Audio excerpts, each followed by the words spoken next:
तो बख्तियार खिलजी को नाम लेकर के उनके आड़ में जिनका यह अंधविश्वास ढोंग पाखंड फैलाना था, उन लोगों ने बुद्ध को विचार को मारने का काम किया, नालंदा विश्वविद्यालय को जलाने का काम किया। कि बख्तियार खिलजी के तो माथे पर थोपा गया है। बुद्धिस्ट के अलावा कोई भी हो, हमको यह ब्राह्मण से नहीं लड़ाई है, हमको व्यवस्था से लड़ाई है कि जब क्रिश्चियन में क्रिश्चियन उसका मालिक होता है, इस्लाम में इस्लाम कमेटी का देखरेख करता है, ब्राह्मण धर्म में ब्राह्मण धर्म के लोग जो कथा कथित हिंदू धर्म है उसमें कमेटी में वही होते हैं, तो यह बौद्धों के साथ है बेईमानी क्यों है? अगर विदेश में जाते हैं तो कहते हैं कि हम बुद्ध की धरती से आए हैं, युद्ध नहीं चाहिए। आज बुद्ध की विरासत को बचाने के लिए भंतेगन और लामा और ऑल इंडिया बुद्धिस्ट फोरम यहाँ अपनी मांग को लेकर के बैठा है, तो यहाँ अंधे की तरह, गूंगे के तरह, लंगड़े के तरह बैठे। वह दिन दूर नहीं है, बहुत जल्दी इन लोगों को जवाब, अगर इंडिया से नहीं माने, भारत से नहीं माने, तो जितने भी कंट्री बुद्धिस्ट है वो तमाम इन लोगों से जवाब मांगेगा। और उतना ही नहीं, अगर इस बात को दोबारा विदेश में जाके कहेंगे तो इनका क्या होगा, सम्मान की अपमान अभी हमारे भारत के लोग जाने, भारत के सरकार जाने और बिहार सरकार। 27 फरवरी के ही साथ एसडीओ के सामने ही बातचीत हो रहा है। वहाँ का गृह सचिव ने कहा कि नहीं, आप लोगों को कहना जायज़ है, आप लोग भाई स्वतंत्र हैं, अपना अधिकार मांगने की बात कर रहे हैं, आप बैठ सकते हैं। लेकिन वह घरियाली आंसू बहा करके हमारे साथ इस तरह का वार्तालाप किया। उसी दिन 27 फरवरी के ही रात्रि में लगभग उतना आतंकवादियों 60-70-75 की संख्या में बिहार पुलिस और केंद्र पुलिस दोनों चौ तरफ से घेर लिया। जब एक एम्बुलेंस में 8 लोगों को जब वो लोड कर लिया, बैठा लिया मैत्रीपूर्ण, जब वो लोगों को लॉक करके आगे बढ़ाता है, तब थोड़ा सा रंग अपन बदल के बात करता है, कहता है कि आप लोगों को भी चलना होगा। हमने कहा क्यों, हम लोग तो स्वस्थ हैं, निरोग हैं, हम लोगों को क्यों ले जाने की बात है? तो आप लोगों के ऊपर FIR हो गया है। नमस्कार, आप देख रहे हैं RD न्यूज़। मैं हूं योगेश चक्रवर्ती और इस वक्त हम भगवान बुद्ध की नगरी बोध गया में हैं। उस स्थान के करीब है जहां बुद्ध ने ज्ञान की प्राप्ति की थी। लेकिन विडंबना देखिए, आज उसी धरती को ब्राह्मणों से और गैर बौद्धिस्टों से मुक्त कराने के लिए बौद्ध समाज के लोग धरना प्रदर्शन कर रहे हैं, सरकार से लगातार गुहार कर रहे हैं। 1949 एक्ट को रद्द करने की मांग कर रहे हैं, ताकि महाबोधि विहार में अपने तरीके से बौद्ध समुदाय की परंपरा के मुताबिक भगवान बुद्ध की पूजा अर्चना कर सकें। तो बोध गया में पिछले 12 फरवरी से महाबोधि विहार को आज़ाद कराने के लिए अनिश्चितकालीन धरना प्रदर्शन जारी है। और इस वक्त हमारे साथ ऑल इंडिया बुद्धिस्ट भिक्षुक संघ के बौद्ध भिक्षु सुमित पाल। बनते जी, क्या कहना है आपका इस आंदोलन के बारे में? सबसे पहले आपका बहुत बहुत साधुवाद है। मेरा नाम भिक्षु सुनीत पाल है, प्रजापति गौतमी बुद्ध विहार, कल्याणपुर, पालीगंज करता हूँ। जी। आप आँखों पे काली पट्टी बांधकर पिछले कितने दिनों से बैठे हैं?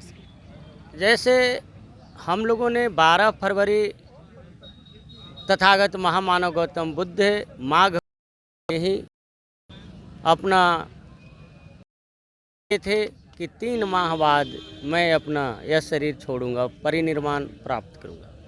और उसी दिन गुरुओं के गुरु रविदास जी का जन्म था, इसलिए ऑल इंडिया बुद्धिस्ट फोरम यह संकल्प लिया था कि ये दोनों संकल्प दिन के दिन से ही हम लोग आमरण अनशन भूख हड़ताल में बैठेंगे। कहाँ बैठेंगे? महाबोधि महाविहार महाबोधि महाविहार के परिसर में बैठेंगे। जब उनके आगे जो गोल चक्र है वहाँ हम लोग बैठे। बैठने के बाद दूसरे दिन सर्किल ऑफिसर आया यानी सीओ, कहा कि आप लोगों को यहाँ परमिशन नहीं है। हम कहें कि हम लोग 1 महीना से 10 जनवरी से ही आप लोगों को गांव-गांव में सूचना दे रहे हैं, तो क्या ये आपके कान तक नहीं आया है? परमिशन था, इन्फॉर्मेशन दिया जाता है। हम आपके जिलाधिकारी के, आपके अनुमंडल अधिकारी को हमने इन्फॉर्मेशन दे चुके हैं, हम लोग यहाँ बैठे। चला गया। चला जाने के बाद में 1 सप्ताह बीता तो ऑल इंडिया बुद्धिस्ट फोरम पुनः फिर हमारे लोगों को कहा कि जितने भूख हड़ताल में बैठे हैं तो काला पट्टी लगा लें और काला मास्क लगा लें। इसलिए लगा लें कि ताकि यह देश के और इस राज्य के जो सीएम पीएम हैं, ये तमाम लोग अंधे हैं। ये लोग नहीं देख रहे हैं कि शांतिपूर्वक अपना अधिकार मांगने वाले, जो विश्व के शांति देने वाले तथागत महामानव गौतम बुद्ध के अनुयायी लोग शांतिपूर्वक भूख हड़ताल में बैठे हैं। आज 11 दिन हो गया, ये लोग कुछ नहीं कर रहे हैं। जब काला पट्टी लगा के बैठे तब अनुमंडल पदाधिकारी और डीएसपी आया, कहा कि आप लोगों को जिलाधिकारी से मिलाते हैं। जिलाधिकारी के पास गए, वो कहा कि हमारी बस की बात नहीं है। हम लोग जो प्रतिनिधि मंडल गए उनको कहें कि हम लोग भी जान रहे हैं कि आपकी बस की बात नहीं है। हम लोग इसीलिए बैठे हैं कि सरकार अपना पक्ष रखे, हम लोग अपना पक्ष रखेंगे। कहा कि ठीक है। तो बिहार सरकार के गृह सचिव से मिलाने की बात किया। तो 27 फरवरी को गृह सचिव से मिलने के लिए पटना हम लोग 2 गाड़ी रिजर्व करके, एसडीओ अपने गाड़ी से गया। जाने के बाद वहाँ जो आवेदन देना था दिए, रिसीव कराए। कराने के बाद में वो हमारे ऑल इंडिया बुद्धिस्ट फोरम के जनरल सेक्रेटरी आकाश लामा जी कहे कि कितना दिन तक उम्मीद रखें। वह जो गृह सचिव था वह बोला कि ठीक है, 1 सप्ताह तो करीब करीब लग ही जाएगा। 1 सप्ताह के में हम आपका गया जिलाधिकारी को भेजेंगे। फिर वहाँ बहुत मैत्रीपूर्ण शब्दों में मैंने उनसे कहा, भिखु सुनीत पाल, कि देखिए साहब, आपकी प्रशासन हम लोगों को तंग करता है, वहाँ शांति से बैठने नहीं देता। जब तक ले आपका कोई येस नो रिजल्ट नहीं आएगा तब तक हम लोग वहीं बैठे रहेंगे अनशन में। जब उसी दिन 27 फरवरी के ही साथ एसडीओ के सामने ही बातचीत हो रहा है, वहाँ का गृह सचिव ने कहा कि नहीं, आप लोगों को कहना जायज़ है, आप लोग भाई स्वतंत्र हैं, अपना अधिकार मांगने की बात कर रहे हैं, आप बैठ सकते हैं। लेकिन वह घरियाली आंसू बहा करके हमारे साथ इस तरह का वार्तालाप किया। उसी दिन 27 फरवरी के ही रात्रि में लगभग उतना आतंकवादियों 60, 70, 75 की संख्या में बिहार पुलिस और केंद्र पुलिस दोनों चौतरफ से घेर लिया। घेरने के बाद में अंदर आया एसडीओ, सीओ और डीएसपी। बहुत मैत्री में कहा कि भंते जी, भंते लोगों को कुछ बीपी लो है, कुछ लोगों का हाई है। हम गए बिना चेक कैसे जान गए कि लो हाई है? कहा कि चेक किया। हम कहेंगे ठीक है, इन लोगों को ले जाओ और पहुंचा जाना, फिर बाकी लोगों को ले जाना होगा ले जाएंगे। जब एक एम्बुलेंस में 8 लोगों को जब वो लोड कर लिया, बैठा लिया मैत्रीपूर्ण, जब वो लोगों को लॉक करके आगे बढ़ाता है तब थोड़ा सा रंग अपन बदल के बात करता है। कहता है कि आप लोगों को भी चलना होगा। हमने कहा क्यों? हम लोग तो स्वस्थ हैं, निरोग हैं, हम लोगों को क्यों ले जाने की बात है? तो आप लोगों के ऊपर FIR हो गया है। हमने उनको कहा कि FIR का कॉपी दिखाइए। कहा कि वो सब कुछ नहीं जानते हैं, चलिए बैठिए। पुलिस की भय से कुछ हमारे बुजुर्ग भंते लोग थे, दूसरे के एम्बुलेंस में चढ़ गए। हम वहाँ 3-4 बच गए, उनमें से भी कुछ लोगों को ले गए। 3 एम्बुलेंस तो चला गया। उसके बाद में एक एम्बुलेंस और जो रहा, जिसमें हमको ले जा कर के बंद किया गया। वहाँ एक बड़ी दुख की बात यह है कि भारतीय संविधान को अवहेलना करते हुए एक महिला जो हमारी भिखुनी थी, उसके साथ में एक लेडीज पुलिस से जब वो नहीं उठी तो अधिकारी उनके कमर में हाथ लगाया, उनसे भी यह उठने की कोशिश की, तो उन्होंने डांटा, अपने पुलिस को डांटा, कहा कि तुम लोग देख रहे हो क्या। जेंट्स पुलिस ने उनका दोनों हाथ पकड़ करके और तीर करके ले गए और ले जा करके एम्बुलेंस में बंद किया, और बंद करने के बाद वहाँ से सीधे अनुग्रह नारायण मेडिकल कॉलेज गया में पहुँचा दिया। वहाँ जो हमारी जितने भी भंतेगण थे, भंते लोगों को बैग में आप जैसे लोगों को दिया हुआ दान उन था, वह अभी तक नहीं आया। 11 हमारी बैनर थी, बैनर अभी तक नहीं आया। यानी जो सामान लेके गया पुनः अभी तक वापस नहीं किया। हम लोग 28 तारीख के वहीं अनुग्रह नारायण मेडिकल कॉलेज में ही बैठ गए अनशन पर, ये प्ले कार्ड ले करके। 11:30 बजे दिन में वहाँ से सुपरिटेंडेंट निकल के आता है, कहता है कि हमसे क्या अपराध हुआ। हम कहले कि हम नहीं जानते अपराध हुआ कि ना हुआ, आप एसडीओ से पूछिए, वो हमको यहाँ तक पहुँचा के छोड़ दिया है। आज हम लोग यहीं भूख हड़ताल करेंगे। बहुत प्रयास किया, हम कहें कि बहुत से लोगों को मीठी बातों को सुना है, आप भी मीठी बातों से मत आइए, आप लोगों को मीठी बातों में हम नहीं पढ़ने वाले हैं। फिर वहाँ से हम लोग उसी दिन वहाँ रुक के 1 तारीख से यहाँ आए। मतलब आप लोग को महाबोधि विहार मंदिर से जबरन बाहर निकाल दिया गया इसलिए कि वहाँ से बैठने से पूरे दुनिया देख रहा था। उन लोगों के यह मैनिया है, यहाँ से भी पूरे दुनिया देख रहा है। और हर राज्य, हर जिला, हर कस्बे, हर ब्लॉक में लोगों ने अपने 1949 एक्ट को मांग का जारी किए हुए है। और ये आपके चैनल के माध्यम से ऑल इंडिया बुद्धिस्ट फोरम यह घोषणा करता है कि सभी अम्बेडकरवादी, फुलेवादी, बुद्धवादी, यानी जितने भी संविधान पर विश्वास रखने वाले लोग हैं, उन सभी लोगों से अपील है कि आप लोग अगर बुद्ध पूर्णिमा के पहले अगर वो लोगों ने हम लोगों को 49 एक्ट खारिज करके पूरा के पूरा कमेटी में बुद्धिस्ट होते हैं, तब भी उनका फूल के स्वागत करने के लिए पूरे भारत से लोग उपस्थित हों। और अगर नहीं करते हैं तो जबरन उनसे हक लेने के लिए आप लोग एकदम पूरे बोध गया नहीं, पूरे बिहार को तोपने के लिए पूरे देश से आने की कष्ट करें। यही हम आशा उम्मीद लेकर के यहाँ बैठे हैं, आपके चैनल से घोषणा कर। आप लोग की जो आवाज़ है वहाँ अमेरिका में भी गूंज रही है और दूसरे देशों में भी गूंज रही है, लोग आंदोलन कर रहे हैं, क्या कहेंगे आप इस पर? देखिए, हमारी यहाँ का जो सरकार जो है यह सोची इस बात को कि पहले भी जो आंदोलन हुआ था, खरीद बिक्री होने के बाद, डराव धमकाव होने के बाद ये लोग मान गया था।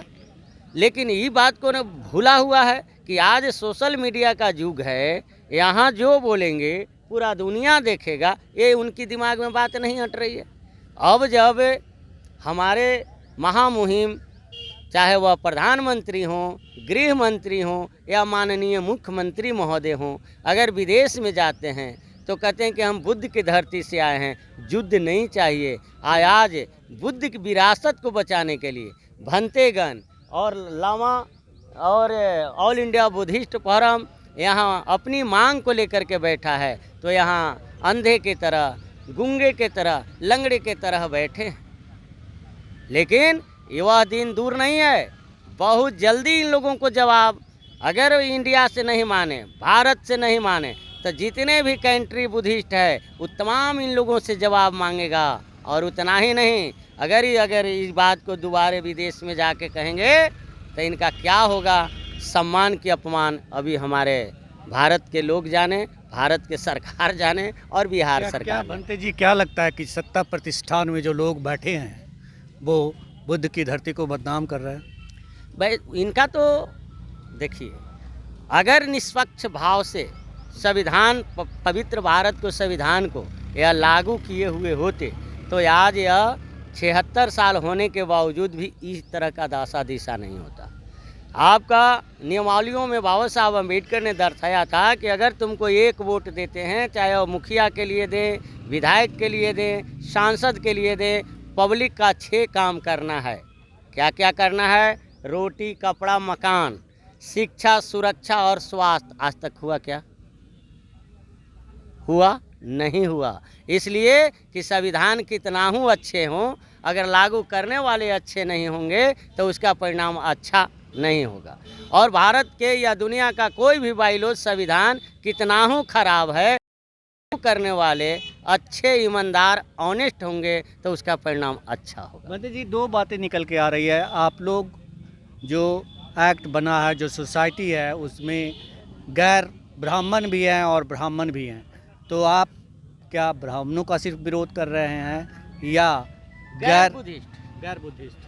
बुद्धिस्ट के अलावा कोई भी हो, हमको यह ब्राह्मण से नहीं लड़ाई है, हमको व्यवस्था से लड़ाई है कि जब क्रिश्चियन में क्रिश्चियन उसका मालिक होता है, इस्लाम में इस्लाम कमेटी का देख रेख करता है, ब्राह्मण धर्म में ब्राह्मण धर्म के लोग जो कथित हिंदू धर्म है उसमें कमेटी में वही होते हैं, तो यह बौद्धों के साथ है बेईमानी क्यों है?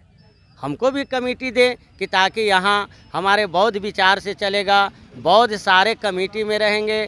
तो यहाँ जिस तरह से बौद्ध विचार से चलता था तो आपके बगल में ही देखे होंगे नालंदा विश्वविद्यालय था, विक्रमशिला विश्वविद्यालय था, तक्षशिला विश्वविद्यालय था, ताकि यहाँ से लोग सभी विषय आचार विचार संस्कार सीख के आज पूरे दुनिया सुखी हो गया। जी जी जी। अब आप ये भी जानते होंगे कि जो नालंदा विश्वविद्यालय का आपने जिक्र किया, नालंदा विश्वविद्यालय के बारे में दो बातें जो है वो निकल के आती है। एक तो ये कहते हैं नालंदा विश्वविद्यालय के बारे में कि उसे जो है बख्तियार खिलजी ने जला दिया। दूसरी बात ये भी आती है कि नहीं, उसे ब्राह्मणों ने जला दिया। तो ब्राह्मणों से लड़ाई बहुत पुरानी है। जब यहाँ बम ब्लास्ट हुआ था, यहाँ महाबोधि बिहार में बम ब्लास्ट हुआ था, तो जो पूर्व अभी राष्ट्रपति बिहार का गवर्नर था रामनाथ कोविंद, जब उससे हमने मिलने गए थे तो उन्होंने कहा था कि यह तो आतंकवादी लोगों मुस्लिम लोगों को काम होगा। उनको हम बहुत बारीकी से बताए थे कि बुद्ध को विचार को विनाश करने में मुस्लिम के कहाँ कहाँ हाथ है, आप बता सकते हैं? एकदम मौन हो गए थे। तो बख्तियार खिलजी को नाम लेकर के उनके आड़ में जिनका यह अंधविश्वास ढोंग पाखंड फैलाना था, उन लोगों ने बुद्ध को विचार को मारने का काम किया, नालंदा विश्वविद्यालय को जलाने का काम किया। ऐसा नहीं कि बख्तियार खिलजी के तो माथे पर थोपा गया है, बख्तियार खिलजी ने ऐसा नहीं किया। जी जी जी। तो आप लोग मतलब ये चाहते हैं कि जो गैर समुदाय, दूसरे गैर बुद्धिस्ट हैं वह यहाँ नहीं रहें, पूरा के पूरी कमेटी में बुद्धिस्ट हों। और सबसे पहले तो है कि 1949 एक्ट, जबकि आर्टिकल 13 में लिखी हुई है कि आज दिनांक 26 जनवरी 1950 के पहले जितने भी कमेटी नियमावलियाँ बनाए हैं वो सारे निरस्त कर उनका वैल्यू शून्य सम्मान दिया जाता है। फिर आज इतने दिन होने के बाद यह मनोनीत कमेटी क्यों है? जी जी जी। कमेटी में अगर ऐसा है तो गलत है। दूसरी बात मैं आपसे ये जानना चाहता हूँ कि आपने कहा कि गैर ब्राह्मण नहीं, गैर बौद्धिस्ट, परेशानी क्या आती है अगर दूसरे समुदाय के लोग हैं उस कमेटी में, तो किस तरह की दिक्कतें आती है आप लोग के साथ? और कई लोग तो ये भी बता रहे थे कि जो मंदिर में जो दान आता है उसको भी सब लोग नारे ब्यारे कर देते हैं। सबसे पहले दो बातें हैं। पहला बात है कि शब्द से मिटा रहे हैं। ये महाबोधि महाविहार है, लेकिन महाबोधि महाविहार के बगल में टेम्पल लिख दिए हैं। टेम्पल मीन्स है, और बुद्ध का मंदिर कहीं नहीं, बुद्ध विहार रहा करता था। वहाँ मेडिटेशन ध्यान साधना करने का जगह रहता था। दूसरी बातें आपको बता रहे हैं, जिन तथागत ने आत्मा परमात्मा ईश्वर को खंडन किया, आज उन्हीं के गर्भगृह में पिंडदान होता है। दूसरी बात कि नाना प्रकार के ब्राह्मणीकरण देवी देवताओं को वहाँ मूर्ति रख दी गई है। उतना नहीं, इतना बताया जाता है कि बुद्ध से पहले यहाँ शिवलिंग था। अब बताइए, यह गैर बुद्धिस्ट रहने का ही नहीं सब परिणाम है। अब मान लिया जाता है कि अगर गैर बुद्धिस्ट रखना ही है तो गैर हिंदू रखो, अयोध्या में रखेगा क्या? बालाजी में रखो।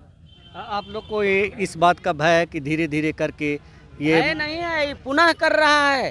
जैसे और जगहों में यह जो 84,000 जो सम्राट अशोक द्वारा बुद्ध स्तूप बनाया गया, क्या आकाश खा गया कि मिट्टी खा गया? क्या हुआ? ये जवाब हम पूछना चाहते हैं केंद्र सरकार और राज्य सरकार से। क्या हुआ? आज कहीं भी दुनिया में, अगर दुनिया छोड़िए भारत में, आज भी पुरातत्व विभाग निष्पक्ष भावना से अगर खुदाई करेगा तो सभी जगह पूरे कन्याकुमारी से पेशावर तक बुद्धि ही बुद्धि मिलेंगे। अभी अयोध्या में, हम तो उधर के विषय पर नहीं जाना चाह रहे हैं, इसलिए कि मेरा मुख्य लड़ाई यहाँ है। समय आएगा तो आप लोगों को माध्यम से वहाँ के लिए भी बताएंगे कि राम मंदिर के माने बाबरी मस्जिद, राम मंदिर ढहा के बाबरी मस्जिद बनाया। अब राम मंदिर के नीचे कौन चीज़ है? ये कभी खुदाई पुरातत्व विभाग किया? आज भी निष्पक्ष से करेगा तो 3 ताला 3 मंजिला बुद्ध विहार आज भी वहाँ कायम है, नींव के तरह। तो सुना है आपने भिक्खु सुनीत पाल जी को, और इन्होंने जो आवाज़ उठा रहे हैं ये महाबोधि विहार को लेकर, इनका कहना है कि हमें शंका नहीं बल्कि वो चीज़ें हो रही है जो पूर्व में होते आई है, इसीलिए हम महाबोधि विहार को गैर बौद्धिस्टों से मुक्त चाहते हैं। फिलहाल इतना ही। आप हमें फेसबुक पर फॉलो करें, यूट्यूब पर सब्सक्राइब करें, लाइक करें, शेयर करें, कमेंट्स कर अपना महत्वपूर्ण विचार और सुझाव ज़रूर दें। धन्यवाद।